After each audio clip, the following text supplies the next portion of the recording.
Moi, je pratique le kung-fu depuis 35 ans. Quand j'ai vu pour la première fois du kung-fu, j'étais en train de finir un entraînement de karaté qui était juste avant. Puis je n'étais pas très pressé. Je me suis assis dans un coin. Et puis j'ai vu arriver ce qui était presque des ceintures noires. Et presque à froid, ils faisaient des coups de pied sautés absolument magnifiques. Et j'ai dit ça, un jour, je veux savoir le faire. Dans l'enseignement, trouver ce que l'élève a besoin à un moment T. Ne pas trop donner parce qu'il ne pourra pas l'assimiler. Ne pas trop peu donner non plus parce qu'il va s'ennuyer et il va perdre sa motivation. Et l'enseignement, c'est souvent ça, la difficulté.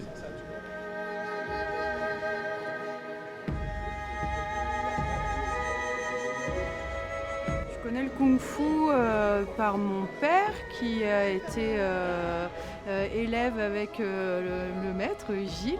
Le kung-fu, ça représente plein de choses. Ça représente des valeurs, ça représente un sport, un art martial. Il y a art dedans aussi.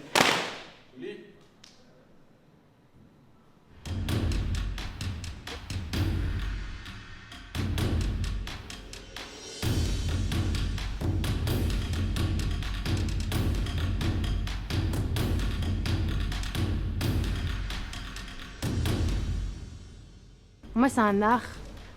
C'est vraiment un self-défense. En fait, c'est du self-défense. C'est pas vraiment du combat. On est vraiment là pour apprendre à se défendre.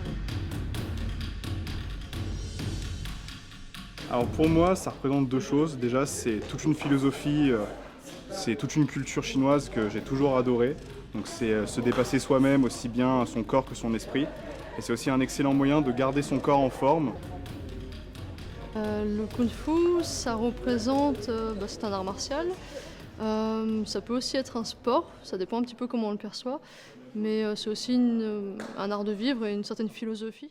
C'est un art martial chinois, créé il y a plus de 2000 ans. Alors les origines sont un petit peu floues dans le sens où il y a 2-3 000 ans, c'était vraiment les prémices et ça ressemblait pas vraiment à ce qu'on connaît aujourd'hui. Mais les premières sources sont quand même très anciennes.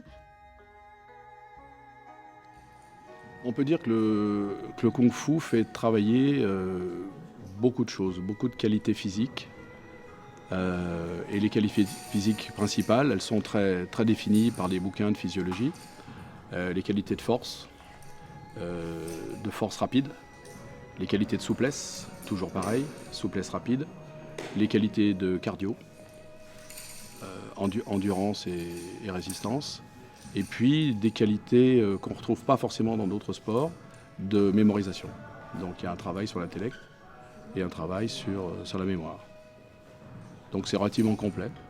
Les gens du kung-fu ne sont pas des gens forcément très très musclés, mais ils ont une musculature harmonieuse, fine, et une souplesse de la majorité des membres, et particulièrement au niveau des jambes. Dans nos pratiques, effectivement, on pratique le combat, on pratique le travail à deux, mais on pratique le Tao. Alors, le Tao, il a plusieurs objectifs. Un de ces objectifs, c'est la transmission. C'est la transmission d'un art 2 fois millénaire, pour ne pas dire plus, qui se transmet de génération en génération de cette façon-là.